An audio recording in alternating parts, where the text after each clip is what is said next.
So magandang araw, magandang hapon, magandang gabi. Depende ho yan sa time zone ng ating lugar at sang sulok man tayo ng ating mundo. Sana ay nasa mabuti tayo na kalagayan at walang sakit-sakit ang lahat. Sa mga kababayan nating OFW at mga kababayan natin na nandito sa Pilipinas, mapagpalang araw sa ating lahat. Okay, so start na tayo mga kabayan.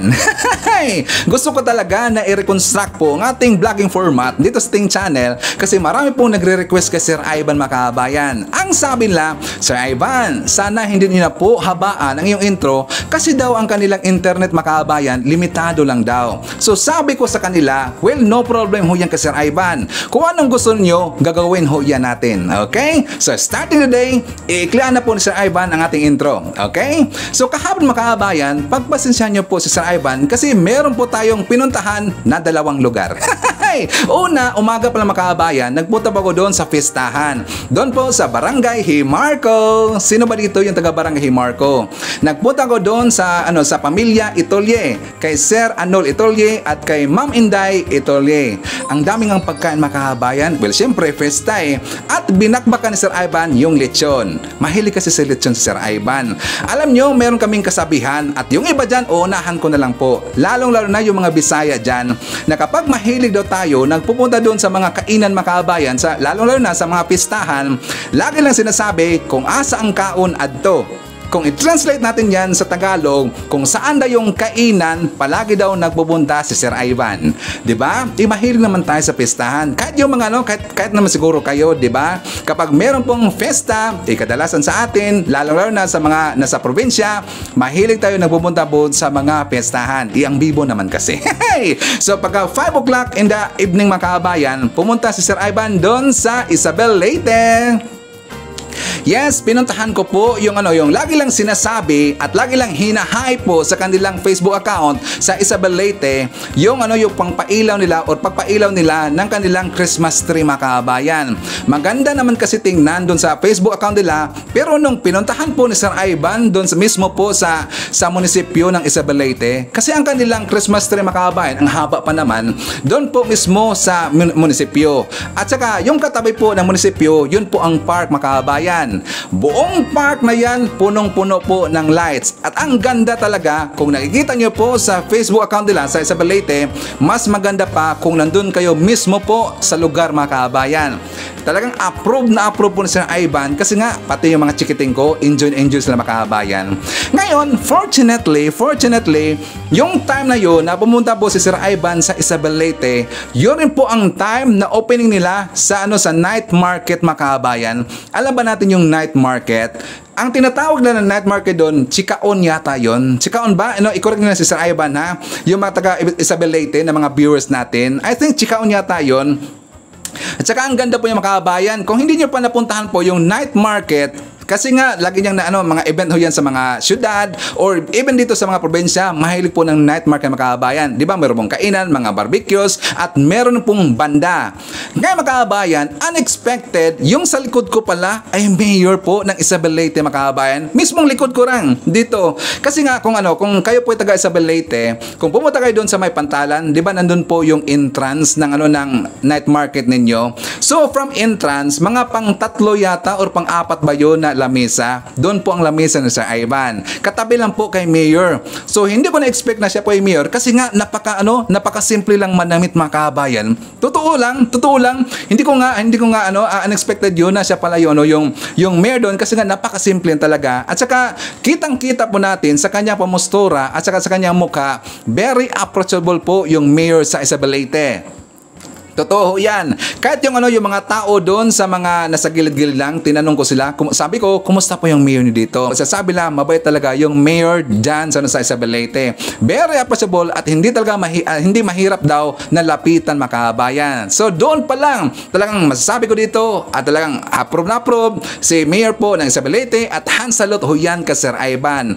Hindi ko lang tinanong kung anong kulay siya mga kabayan. Kasi para sa akin, dapat unity ho tayo. As long as yung leader na yan, yung mayor na yan, or barangay captain man yan, or congressman, as long as maganda po pagkadala ang kanilang lugar, okay ho yan kay Sir Ivan. Talagang handsalot ho yan kay Sir Ivan. So kudos dito kay Mayor ng Isabel Leyte. Hindi ko lang alam kung anong pangalan niya, makabay, nakalimutan ko eh.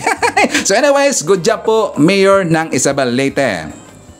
Okay, ngayong araw mga kabayan, supposed to be hindi na muna sana ako mag-vlog. Kaya lang hindi po matiis ni Sir Ivan kasi yung iba mga anti-Marcos at yung mga DDS po ng mga vlogger umatake kay PBM mga kabayan. 'Di ba alam ho natin nakasakit po si PBM at saka nandyan pa rin po sa isolation room niya. Sabi kasi nila nasaan na daw yung Pangulo, hinanap na mga kabayan. Pati nga si Jason Sa, meron siyang post mga kabayan, napaka-sarcastic talaga na post at alam ko hindi po siya sincere dito sa kanyang post mga kabayan. Mamaya babasahin natin yan. At dito rin po sa ibang mga post po na mga anti-Marcos, ang sakit talaga basahin. Kasi nga meron pong nag-post doon na sana daw natuluyan na lang daw. Kasi hindi daw na nakita for how many days. Kasi ang last lang nakita si PBM, that is December 5 mga kabayan. Yung time po na meron siyang signaturean po na batas. Di ba nakita natin sa post po sa kanyang Facebook or doon po sa Twitter or even doon sa PCO. That is December 5. Ngayon, ang sabi nila, sana daw natuluyan na lang daw. Marami nga nag-post mga kabayan, natuluyan na daw. Para daw, meron nga nag-post doon, sana daw natuluyan kasi para daw totally na si VP Sara na daw yung magiging presidente. Kasi meron nag-comment din po sa ibang mga kabayan. Sabi nila, ang nakikita doon nila na presidente ay si VP Sara. Si VP Sara ba talaga ang presidente? 'Di ba? Ako ay support fully dito kay VP Sara. Pero sana wag niyo nang pong sabihin na ganyan na si VP Sara po yung presidente kasi meron po tayong presidente. And please, wag niyo pong sabihin na walang ginagawa po si PBM. Marami pong ginawa si PBM. Mamaya papakita ho natin 'yan. At saka alam niyo ba, nagulantang si Sir Ivan. Bakit Sir Ivan? Meron pong malapit po kay FPRRD, talagang malapit sa kanya na vlogger at meron pong DDS, original, isa sa original po na DDS vlogger mga kabayan, bumaliktad na po. Saan sila ngayon sumuporta, Sir Ivan? Doon po kay Speaker Martin Romualdez. At meron po akong babanggitin sa inyo na pangalan mamaya na kung saan ngayon sumuporta na siya kay Speaker Martin Romualdez. Nakakagulat na mga kabayan. Hindi kayo maniniwala kung ipapakita ko sa inyo mamaya yung kanyang post. Okay, so pag-usapan rin po natin. Ito rin tungkol po sa panawagan ni Senator Amy Marcos dito sa ating Department of Agriculture Secretary kay Cho Laurel mga kabayan kasi nanawagan na po si si Senator Amy tungkol dito sa mga smugglers. Gusto niya na wag nang photos na diyan, marami mga interviews dito. Sana daw ipapakulong na yung mga smuggler. Well, agree ako doon kay Senator Amy Marcos na ipapakulong na talaga yung mga noted po na mga malaking pangalan ng mga smuggler. Pero siyempre, sabi po ni Secretary Laurel, inimbestigahan pa niya isa-isa yung mga ibinigay po na listahan ni BBM tungkol dito sa mga noted po ng mga smuggler, not just smuggler or hoarder, malaking pangalan po ng mga smuggler mga kabayan. Mamaya ipapakita natin yan.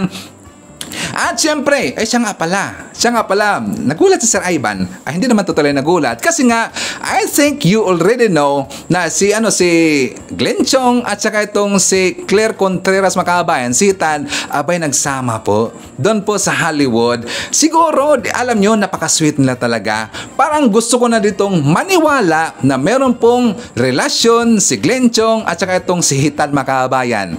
Naalala nyo ba na meron pong sinabi si Juice Smith? Naalala ba natin si Juice Smith? Yung kaibigan po ni Hitan mga kabayan. Pero siyempre, nagkalabuan silang dalawa kasi nga may attitude naman talaga itong si Hitan mga kabayan. At doon po, binisto niya na meron pong karelasyon itong si Hitan at saka nabanggit niya si attorney daw.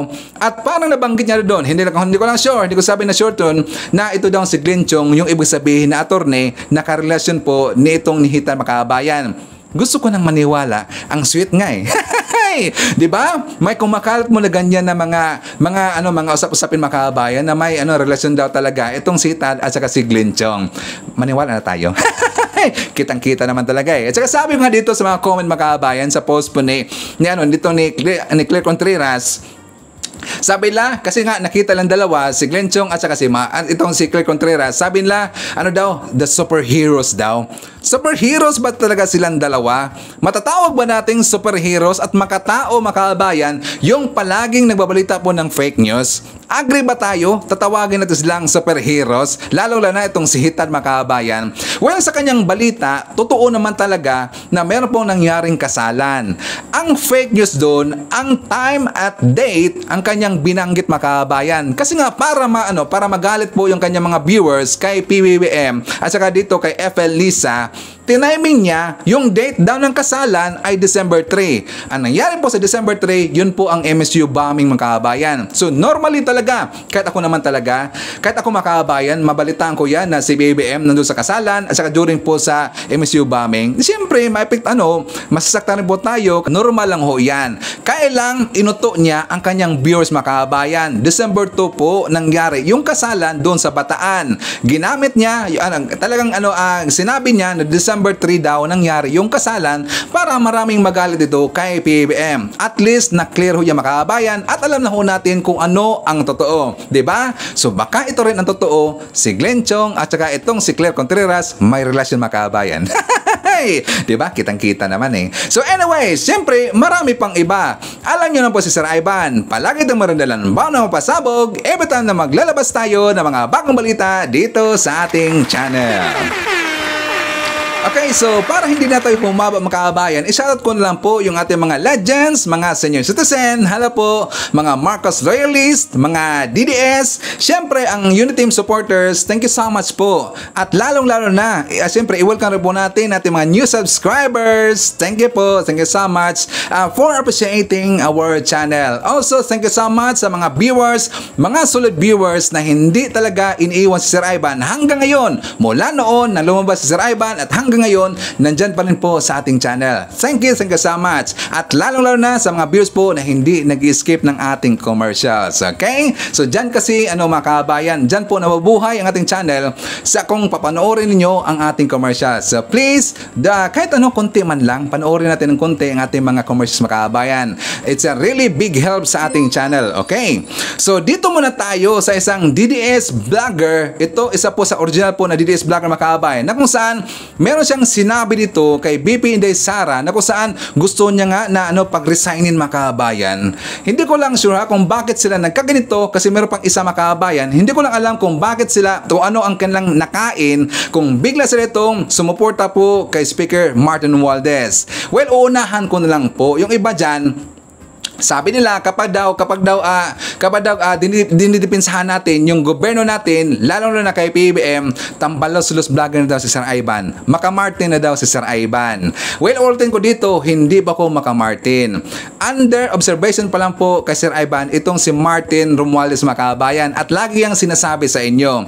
Well, under observation pa lang po kasi nga siyempre marami mong mga kumakalat kasi ng mga balita-balita na para daw ang suportado dito ni SMR yung mga makakaliwang grupo Makabayan. Kaya nga, sinasabi ko lagi dito na under observation pa lang po si SMR kay Sir Ivan. Okay? At para maintindihan natin, ipapakita ko sa inyo yung vlog po ni Nino Barsaga. So, for more details, let's watch this. Mas mainam. Mag-step down na lang siya sa DepEd. Alam nyo, ang nakakalungkot dito, na kung saan sinasabi nga ng ating ikalawang Pangulo na si BP Sara na kung saan nananawagan siya kay Pangulong Ferdinand Bongbong Marcos na wag daw pakinggan at wag kumagat sa usapan pangkapayapaan sa pagitan ng mga komunista at ng gobyerno.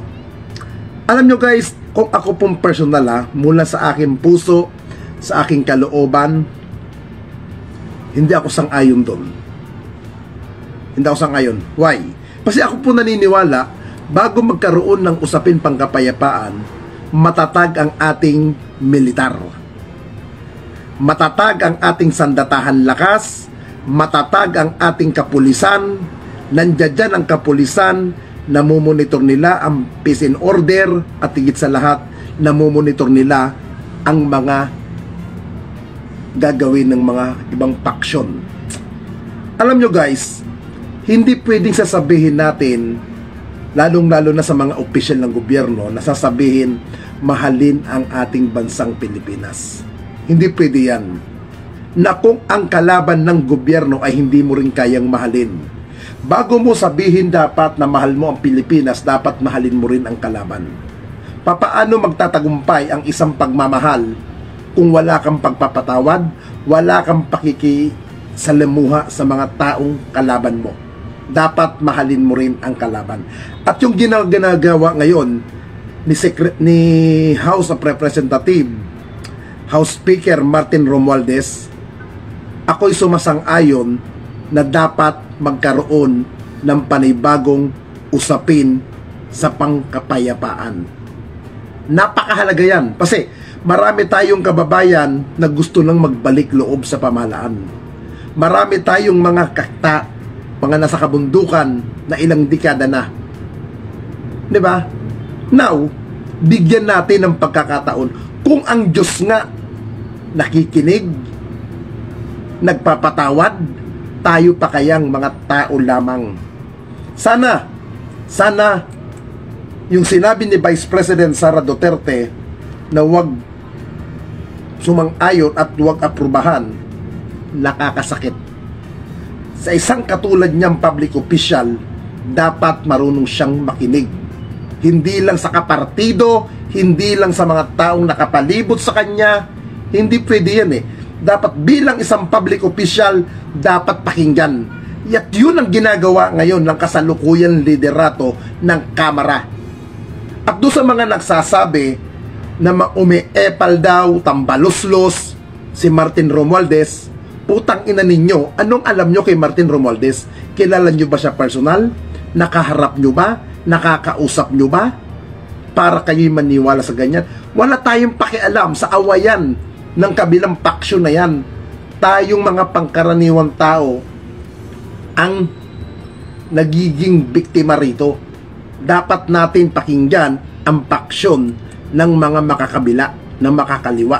Kaya doon sa mga ibang vlogger na mga kontra ng kontra, sakay ng sakay sa isyu na wala naman alam, kung hindi kaululan, katarantaduhan, kaletsihan, putang ina ninyo, tigil-tigilan nyo yan. Huwag kayong purong ngak-ngak, tang ina ninyo, na wala naman kayo na itutulong. Ha? Putang ina ninyo. Ang pinakadabes ng ating bansa, magkaroon ng isang pagyakap sa mga taong naligaw ng landas. Yan ang kailangan. At yan ay dapat gawin ng ating gobyerno. At alamin nila ano ba ang dahilan, bakit sila namundok, bakit sila sumapi sa ganitong samahan. Pero kung atin iiwas ang usapin pangkapayapaan para sa kanila, putang ina, lalong lalala ang mga yan. Huwag tayo masyadong kontra ng kontra. Tignan natin ano ba ang solusyon.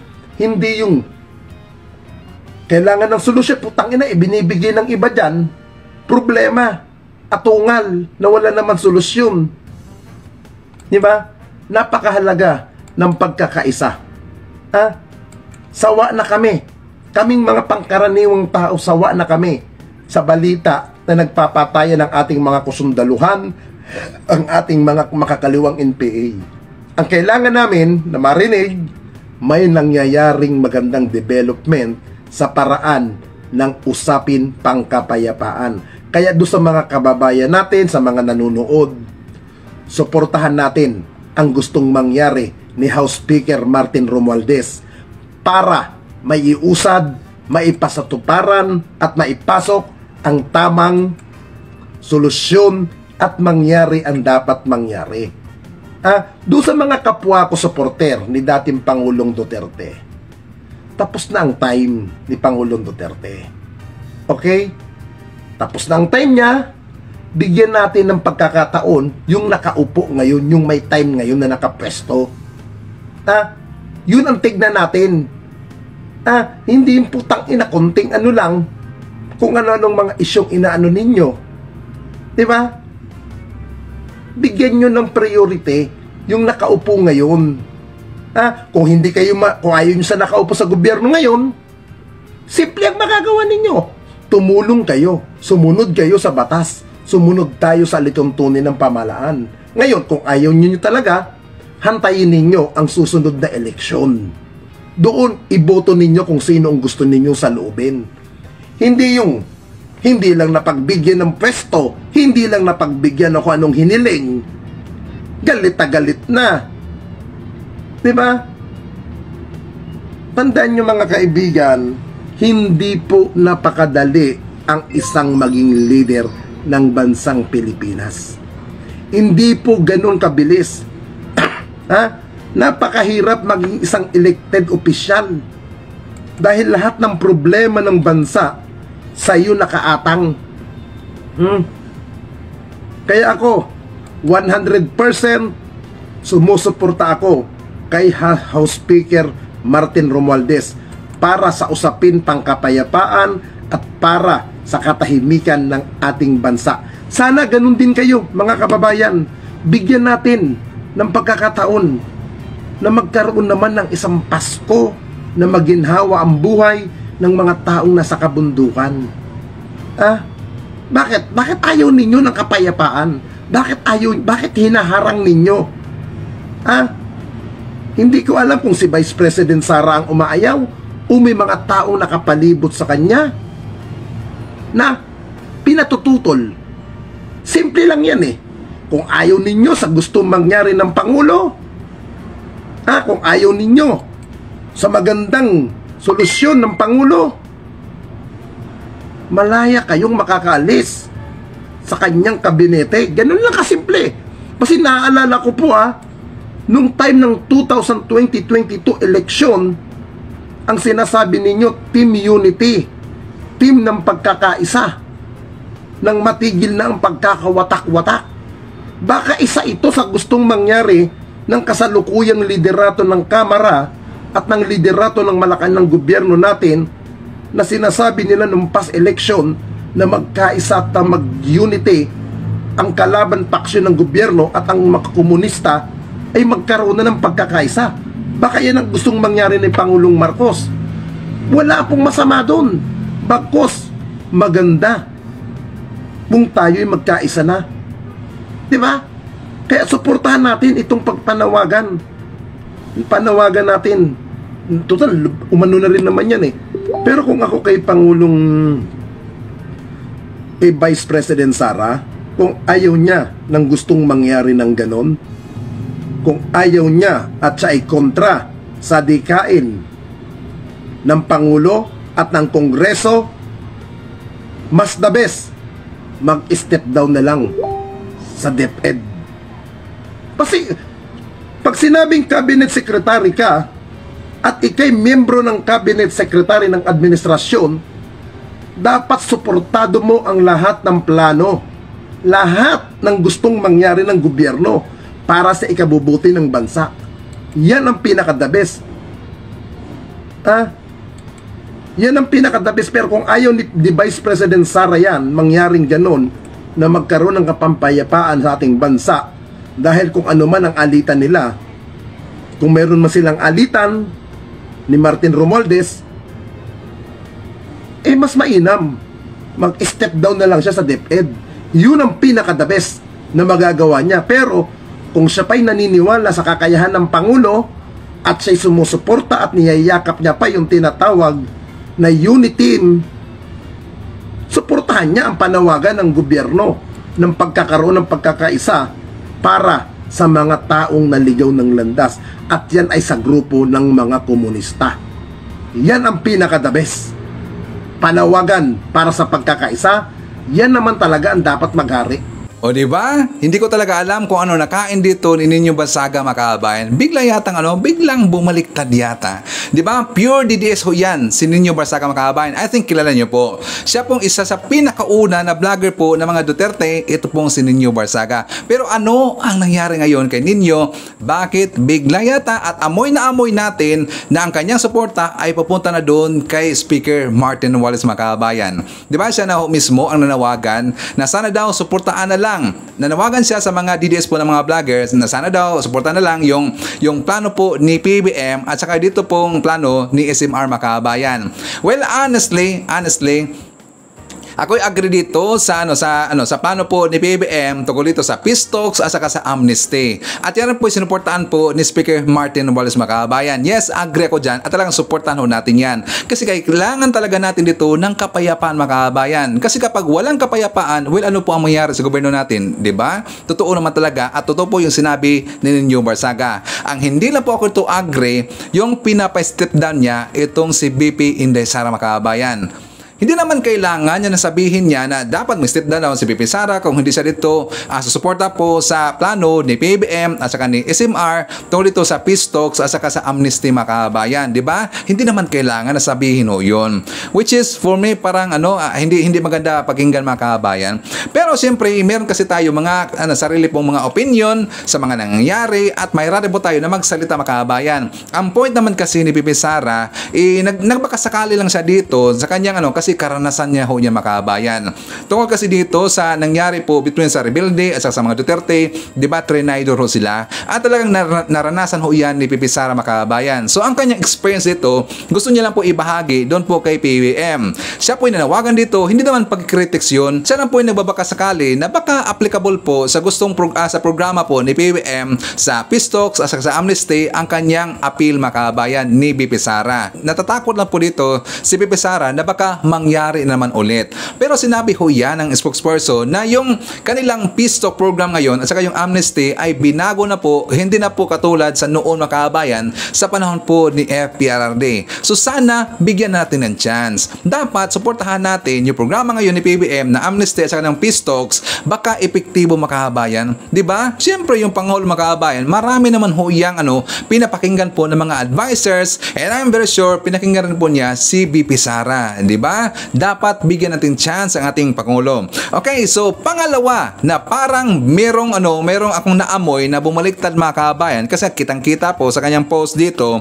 Ito pong si Mr. Sasot. Hindi ko lang sure kung anong mga nakain na dito or baka meron talaga silang plano eh. Dapat bantay-bantay ho tayo. Baka iba at hindi maganda ang kanilang plano in the future dito kay PB Macabayan or baka dito rin po kay SMR. Merong ipinost po kahapon itong si Mr. Sasot. Sabi na, Martin Romualdez is better than BBM.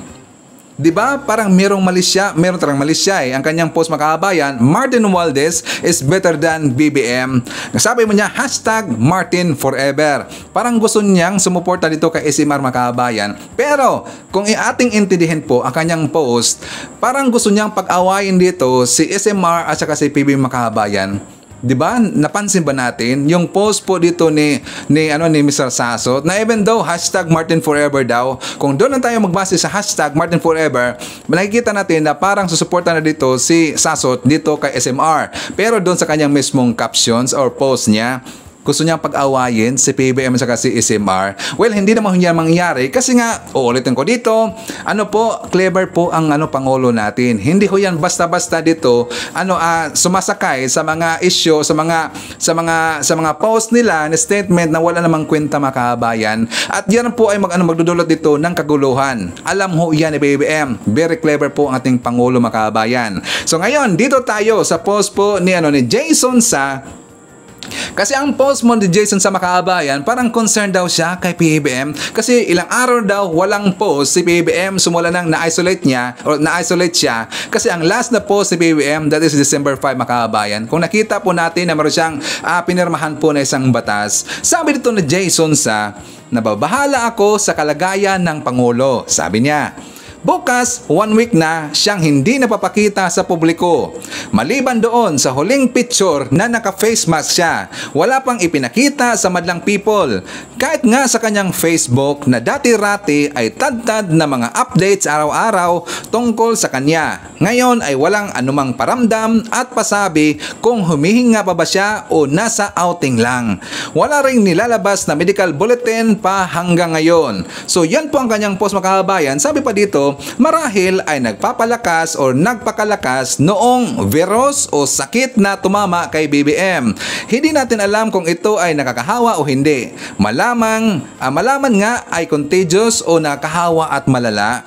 Hindi naman tayo pwedeng manghula sa kanyang kalagayan. Sana lang malagpasan ng presidente kung ano man yon. I am just concerned as anybody. I wish him well. Sana lang ay magsabi ng totoo ang Office of the President on his real physical or health condition. Hindi kasi kagandahan yung hindi siya nagpapakita o nagpaparamdam man lang.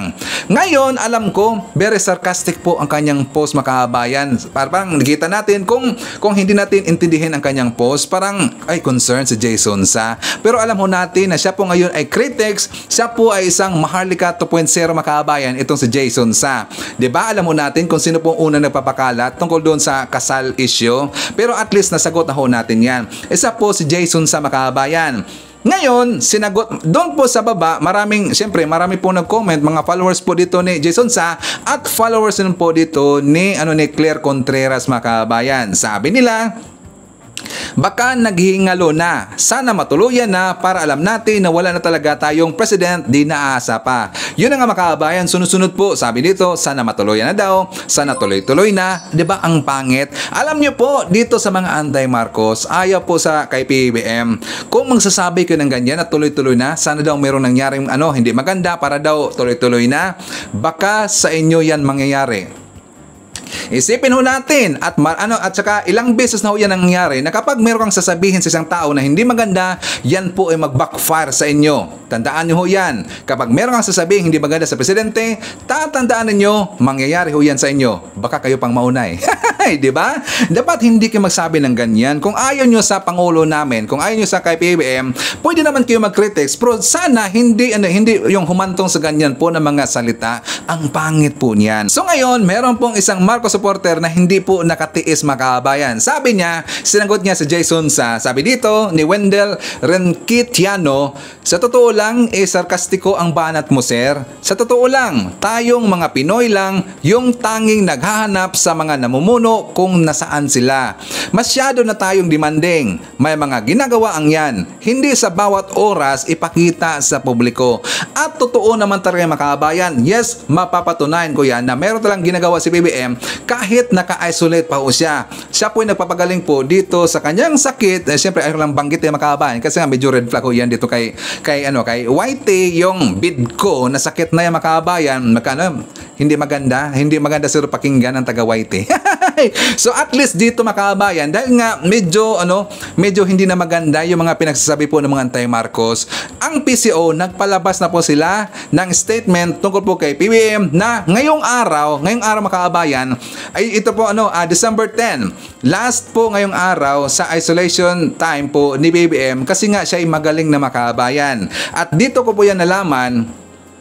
Sabi ito ng PCO, President Ferdinand R. Marcos Jr. is progressing well in his recovery. Today, on the 5th day of home isolation, the President is now free from cough, nasal congestion, and fever for more than 24 hours. And that is good news makabayan.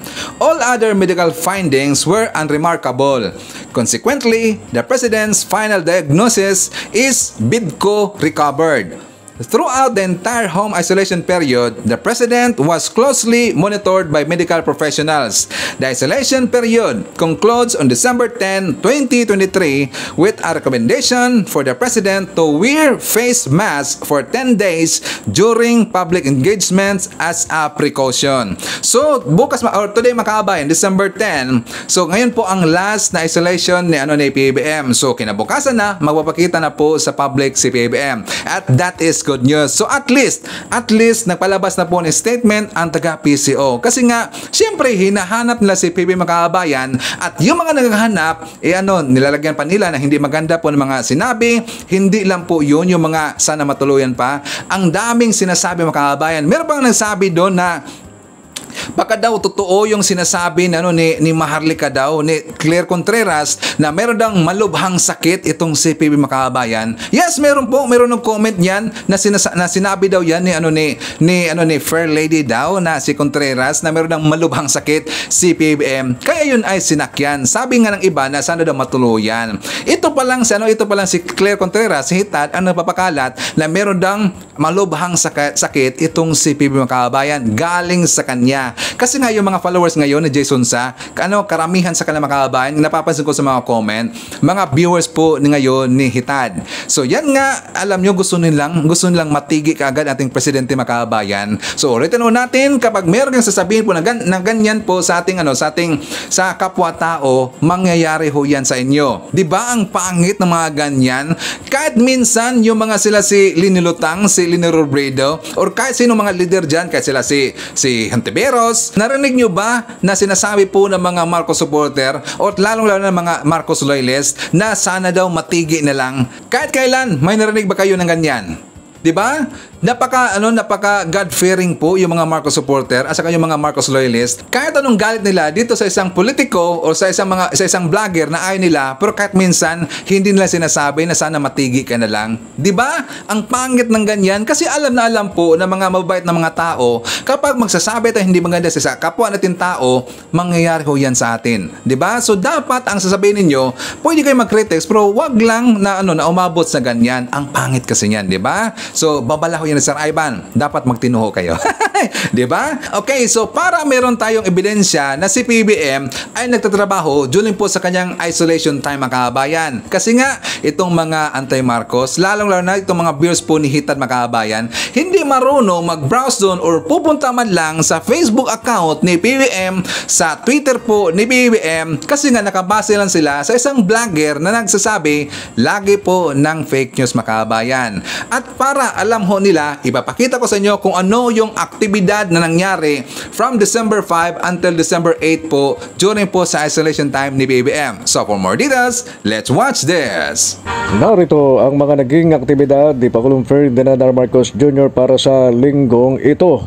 Bagamat muling dinapuan sa ikatlong pagkakataon ng COVID-19, tuloy pa rin sa pagtatrabaho si Pangulong Ferdinand R. Marcos Jr.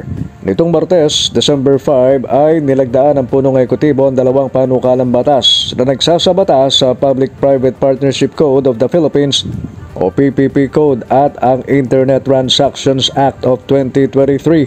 Sa pagkakalagda ng PPP Code ay inaasahang mas tatatag pa ang partnership at pagtutulungan ng public at private sector upang matugunan ang kakulangan sa infrastruktura. Ang PPP Code ay naglalaman ng mga pinakamahusay na pamamaraan mula sa mahigit na 3 dekada ng karanasan sa pagpapatupad ng Build, Operate and Transfer na nagbibigay ng kasiguraduhan na ang bansa ay magtatayo ng mas mahusay na mga infrastructure projects. Bukod sa PPP Code ay nilagdaan din ng Pangulo ang Internet Transactions Act na naglalayong magbigay proteksyon sa mga mamimili at negosyante habang pinalalakas ang e-commerce. December 6, tiniyak ni Pangulong Marcos Jr. ang commitment ng kanyang administrasyon upang suportahan ang collaboration effort sa pagitan ng executive at judiciary. Sa mensahe ng Chief Executive sa isinagawang National Decongestion Summit, sinabi ng Pangulo na sa pagtutulungan ng ekutibo at ng hudikatura ay matitiyak na hindi may pagkakait ang nararapat na hustisya para sa bawat isang mamamayan na nangangailangan ito. Kasabay nito ay hinikayat din ng Chief Executive ang hudikatura na magpatupad na rin ng digitalization na anyay makapagpapabilis din sa justice system ng bansa. Sa pamamagitan anya ng best practices na ipinatutupad sa ibang mga bansa ay maaaring may kapulutan dito ang Pilipinas upang makapagpatupad ng mga anyay innovative solutions na makakatulong sa mga hamong kinakaharap ng justice system sa Pilipinas. Umaasa din ang Chief Executive na sa ginawang National Summit ay hindi lamang mapag-uusapan ang target na mapaluwag ang mga piitan, kundi matiyak din na magiging maayos ang kondisyon ng mga PDL. Biyernes, sinikayat ni Pangulong Marcos Jr. ang mga Pilipino na humugot ng inspirasyon kay Immaculate Concepcion at palakasin ang kanilang pananampalataya sa pamamagitan ng pamamahagi sa mga mahihirap at marginalized. Sa inilabas na mensahe ng punong ekutibo, ipinahayag nitong sa panahon ng mga hamon dumarating at limitasyon ng bawat isa, makabubuting makakuha ng lakas sa mundong may mapagpasalamat na puso at maaarok kung ano ang misyon natin sa buhay. Hiniling din ng Pangulo sa lahat na manalangin sa patuloy na gabay ng dakilang lumikha at ni Birheng Maria habang naghahawak-hawak kamay ang mamamayan para sa pagkakaroon ng bagong Pilipinas na minimiti ng Pangulo. Ilan din sa naging aktibidad ng Pangulo ay ang pagtatalaga ng mga bagong appointees sa iba't ibang ahensya ng pamahalaan gaya ng DHSUD, DOJ, DOLE, DPWH, DOST, at ganun din sa Office of the President.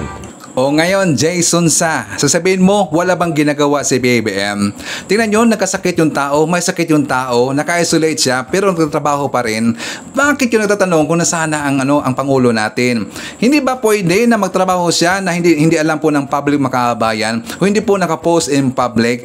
Kaya kailangan pa ba na sabihin ni BBM, o Jason Sa at Mark Lopez, nandito po ako, meron po akong meeting. Meron po ako ditong nilagdaan po ng batas at kailangan talagang nating pirmahan ito kasi kailangan na po sa gobyerno natin at meron ko itong in-appoint po ng mga tao at nandito po ako naka-coordinate sa aking mga tauhan. Kailangan ba na ganyan mga kabayan, di ba? Jason Sa, Mark Lopez. Siya nga pala, bakit ko sinali si Mark Lopez? Kasi nga pati rin po si Mark Lopez mga kabayan, hinana rin niya si PBM. Isa rin po si ito napakalat. Sabi ito ni Mark Lopez, the President's last live appearance was December 2 during the Office of the President's Family Day event at Malacanang. Then, there are photos and videos circulating that he and the FL attended a wedding in Bataan also December 2. Dagdag pa dito, it's now December 9 and PCO and the Office of the President have not given any update on the health status of the President.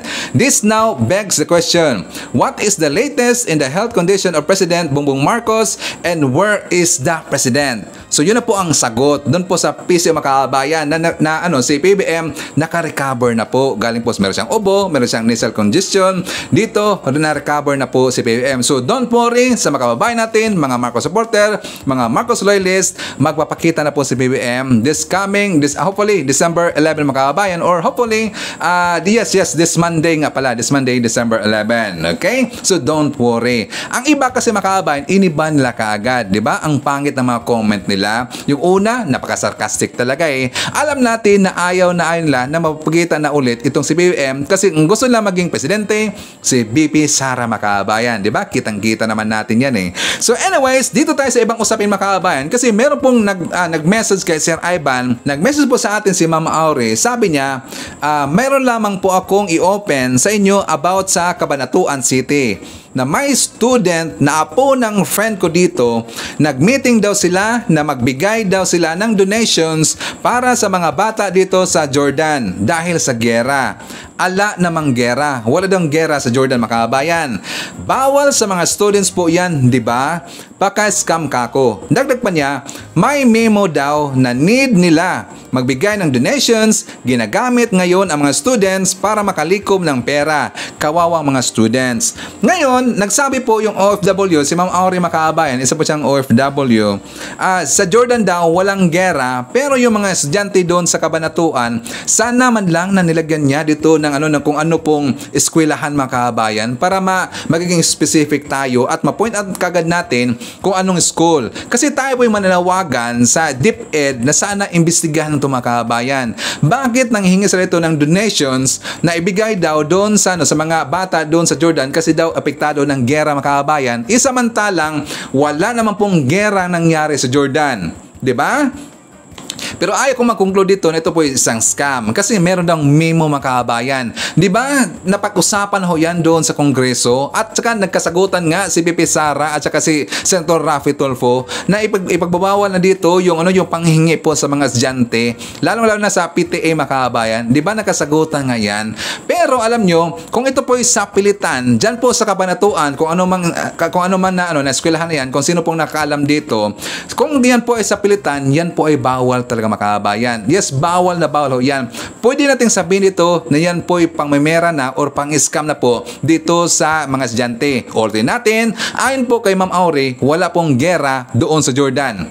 Sana po kay BP Sara, sa kanyang spokesperson, taga DepEd, sino mang nakita sa akin na taga DepEd, please imbestigahan natin. Yan po ay sa Cabanatuan City. Isa po diyan sana please comment down below Ma'am Aure kung saan po na eskwelahan yan para ma-direct na doon na imbestigahan mismong specific tayo kung saan po na eskwelahan, okay? So please comment below kung anong eskwelahan po diyan sa Cabanatuan. Pero meron pong nangyayari po na nanghingi sa dito ng donation para daw ibigay doon sa mga bata sa Jordan kasi daw napektuhan ng gera. Wala pong gera, ma'am, okay? So anyway, dyan naman tayo sa ibang usapin. Ipapakita ko sa inyo yung good news na kung saan napansin na po ng mga kababayan nating mamamayang Pilipino, pati rin po yung mga ibang lider sa ibang lugar na kung saan ang Pilipinas ngayon, take note, ang Pilipinas ngayon, bumubuti na po ang ekonomiya. For more details, let's watch this. Di tumitigil si Pangulong Ferdinand R. Marcos Jr. maging ang miyembro ng kanyang gabinete para baiangat ang estado ng bawat Pilipino. Kabilang na dyan ang pagbibigay ng trabaho para sa patuloy na pagsigla ng ekonomiya. Yan ang ulat ni Alan Francisco. Remarkable progress o kapansin-pansing pag-unlad ang nakamit ng bansa. Ito ang ibinahagi ni Pangulong Ferdinand R. Marcos Jr. sa kanyang Instagram post. Kasunod ito ng aniyay pagbaba ng unemployment rate sa bansa sa 4.2% nitong Oktubre, ang pinakamababa mula noong April ng 2005. Kasabay nito, ang pagabari ng inflation sa 4.1% nitong November 2023. Ayon kay President Marcos, nagpapakita ito na milyon-milyong mga Pilipino ang nakahanap ng mga bagong oportunidad. Patunay din ito ng pag-isikap ng gobyerno na maging conducive o kaaya-aya ang bansa para sa trade and investment. Una nang sinabi ng economic team ng Pilipinas na tuloy-tuloy ang bansa sa pagkamit ng economic at social transformation. Inaasahan din dito ang ambag ng mga investor na nagpahayag ng interes na mamuhunan sa bansa, lalo na ang mga bansang pinuntahan ni Pangulong Marcos at gustong tumulong tungo sa pag-unlad. Kumpiyansa si Pangulong Marcos na sa pagsuporta ng sambayanan, magpapatuloy ang pagtataguyod sa isang matibay at masaganang bagong Pilipinas.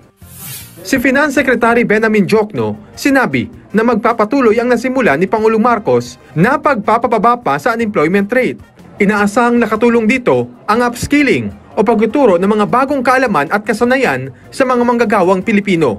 Bagay na isa sa mga layunin ng naging pagpirma noon ni President Marcos sa Trabaho para sa Bayan Act. Halimbawa rito, ang mga Overseas Filipino Worker o OFW na nais bumalik sa bansa at muling manirahan na sa Pilipinas. Ayon sa pamahalaan, 5 major industries ang nagtala ng pinakamataas na pag-angat ng employment rate ng bansa. Sa Facebook post ng Presidential Communications Office, nakasaad na nangunguna rito ang wholesale and retail trade, repair o pagkukumpuni sa motor vehicle at motorsiklo na sinunda ng agriculture at forestry. Nariyan din ang accommodation, food service activities, public administration and defense, at ang compulsory social security at ng sektor ng edukasyon. Nagtataka lang ako makaabayan kung bakit hindi alam po ng ibang tao dyan, yung mga ayaw po sa dito kay PBBM, bakit hindi nila alam na unti-unti na pong bumubuti ang ekonomiya natin sa Pilipinas. Mayroong nagsasabi na naman, mayroong nabasa mga kabayan sa ating last vlog, sabi lang fake news daw ako. Kasi nga, 'di ba, ipinakita ko dito yung mga good news na nangyari po sa Pilipinas, dito sa ating country, sa gobyerno natin, na unti-unti pong gumaganda. Lalong-lalo na yung ibinalita ko dito, yung inflation na kung saan nag 4.1 na lang makabayan, sabi lang fake news daw. Ay lang maniwala. Bakit lang masasabi kagad na fake news? Alam ba nila yung datos doon sa PSA makabayan? Alam ba nila yung datos na nakita nila yung doon po sa report ng NEDA makabayan? Masasabi na kagad na fake news yan kasi ayaw naman lang alamin. Kasi ayaw lang panuorin makabayan yung report po ng gobyerno natin. Kasi isa lang pong vlogger ang gusto lang panonoorin at gusto lang paniwalaan, di ba? Like kung sinasabi dito na dapat check and balance naman tayo at dapat kahit siyempre idol nyo po yung isang vlogger doon sa US, normal lang ho yan. Sana tingnan nyo rin po yung mga report ng ibang mga ahensya natin, lalong-lalo na sa inflation, pati rin po yung report ng PSA at NEDA makabayan, di ba? Sabi nila fake news ka kasi daw yung mga presyo sa diyan sa Pilipinas mataas ba daw makabayan? Hindi daw bumaba yung presyo ng bilihin sa Pilipinas. Sana naging OFW muna siya para alam niya kung magkano yung presyo ng bilihin doon sa ibang lugar at para malaman niya na mas mahal pa po yung presyo ng bilihin doon sa ibang lugar versus po sa Pilipinas makabayan. Yung presyo ng Pilipinas, mga bilihin dyan, baka apatin pa versus doon sa presyo ng makabayan doon sa ibang lugar. Mas mahal pa po sa ibang lugar. Alam natin yan kasi nga si Sir Ivan, OFW po tayo. Ang mahal talaga ng bilihin po doon sa ibang lugar makabayan. So ngayon, jump muna tayo dito sa balita po tungkol kay Senator Amy kasi si Senator Amy ay nanawagan po sa DA Secretary Joe Laurel. So for more details, let's watch this. Nananawagan na si Senadora Amy Marcos sa bagong Department of Agriculture Secretary na si Francisco Chu Laurel Jr. na habulin ang mga smuggler sa Pilipinas na siya nagdudulot ng pagtaas sa presyo ng mapangunahing bilihin. Ayon sa Senadora, kailangan na ng pamahalaan na mag-file na kaagad ng mga kaso laban sa mga nagpapasok na illegal na produkto sa sektor ng agrikultura. Ipinagtataka rin niya na tila legal importers din ang mga smuggler kung saan sila pa ang nagdedeklara ng kakulangan sa mga pangunahing produkto. Yung number one talaga, hulihin yung mga smuggler. Tigilan na yung mga photo op at saka yung pagre-raid ng mga legal. Pwede ba magkaso na tayo at talagang hulihin yung smuggler ng puspusan? Kasi nakakalito na yung legal na importer, siya na rin yung smuggler, siya pa rin yung gag-i-inspection at nagdedeklara na may shortage. Inanunsyo ng DA sa pamagitan ni Senadora Villa sa budget deliberations noong nakaraang buwan na mayroon ng isang large-scale smuggler ng sibuyas ang naaresto ng mga otoridad. Sa kanyang pagharap sa Commission on Appointments, inihayag ni Secretary Laurel na biniberika pa at tinitingnan nila ang mga pangalan ng mga sangkot sa agricultural smuggling na binanggit sa kanya ni Pangulong Ferdinand Marcos Jr. Inaasahan aniyang masisimula ng kagawaran ang paghabol sa mga agri-smuggler pagpasok ng susunod na taon.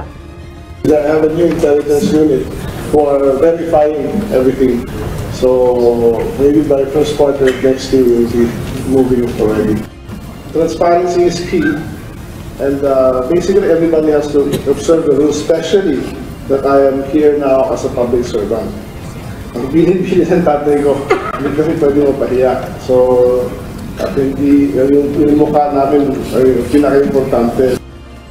Sa kanyang pag-upo sa pwesto, naniniwala si Secretary Laurel na digitalization at mahigpit na shipment inspection ang solusyon para masugpo ang korupsyon sa agriculture sector ng bansa. Umaasa naman ang mga mambabatas na sa ilalim pamumuno ng bagong kalihim, may masasampol ng big-time smuggler sa bansa. Samantala, binigyan diin ni Senator Marcos na kapatid ni PBBM ang kahalagahan ng pagtulong sa mga lokal na magsasaka upang maging mas competitive. Kailangan umano na talaga mag-invest ng pamahalaan sa infrastruktura sa agrikultura, lalo na't karamihan aniya sa mga ito tulad sa ating mga irigasyon at dam ay luma na. Partikular na ang Angat Dam, Magat Dam at Pantabangan Dam. Sa isang pahayag, sinabi ni Senator Marcos na dapat taasan ng gobyerno ang lokal na produksyon upang hindi tayo umaasa sa mga inaangkat. Iniulat naman kahapon ng kagawaran ang inilunsad na kauna-una ang Agricultural Machinery Design and Prototyping Center sa bansa na layo na magbigay ng abot-kaya at lokal na gawang kagamitan para sa ating mga magsasaka. May lawak na ang nasabing pasilidad na may lawak na 2,000 square meter na matatagpuan sa Philippine Center for Post-Harvest Development and Mechanization o PhilMec sa Muñoz, Nueva Ecija. Naniniwala si Secretary Laurel na ang naturang state-of-the-art na pasilidad na nagkakahalaga ng milyon-milyon ay maaaring magbago sa pananaw sa produksyon ng kagamitang pang-agrikultura at sa mataas na antas ng engineering design at simulation software. Sinabi ni Chu Laurel na ang modernong pasilidad ay magsilbing puok para sa mga local manufacturer, agricultural engineers at mga mananaliksik mula sa mga institusyon tulad ng state colleges at universities upang maisalin ang kanilang malikhaing ideya sa napakahalagang makinarya, teknolohiya at kagamitan para sa agrikultura. Ang Korea Institute for Development Strategy at ang Korea Agricultural Machinery Industry Cooperative ay nagbigay suporta rin sa proyektong ito. Jerry Galicia, UNTV News and Rescue. Okay mga kabayan, so i-shout out more natin at saka acknowledge natin ating mga top 5 commenters mga kabayan sa ating last vlog. Nandito po sa ating listahan sila si Ma'am Shane Sibal, Eme Joaquin, MDSFIG or Marcos Duterte supporters. Nandito po sa listahan si Rostico or Kiula, si Rila Mumungan. Also, i-greet natin ang happy birthday si Ma'am Elizabeth Astillero. Greetings from Leo Tuto. Also, hi to Dakila Fax, Brian Baltasar, Erwin Sinoren, Flacor Ryan Kiliza, Eme Sarino, Army Lagaso, Butch Stella. Hi to Ma'am Teresita Bihasa, Criselda Apari, Dan Pinolbo.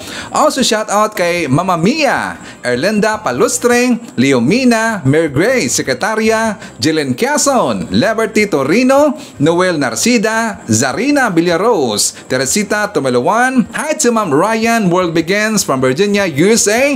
Shoutout daw kay Ma'am Carclia, Sisite Beer, Redler, Trexie, Lily, Carmen, Judy, Don Kings, Red One, Little One, J Cabal, Lentek, Power Force Team, Tita S, Aiko, Pax, JCC, Elzar, Caitlin, Wenzel Paises, Lady Net, Sir Castillo, and Sir Golfy, Tatay Amik, and Tatay Jackfors of Jackfors family. Shoutout rin po natin si Ma'am Mary Jane Tan, Asian from Cyprus, Evelyn Garcia, Marcos Duterte supporters of Edmonton, Canada, Amy Joaquin, and hi to Ma'am Gloria Santera of Bacoor, Cavite.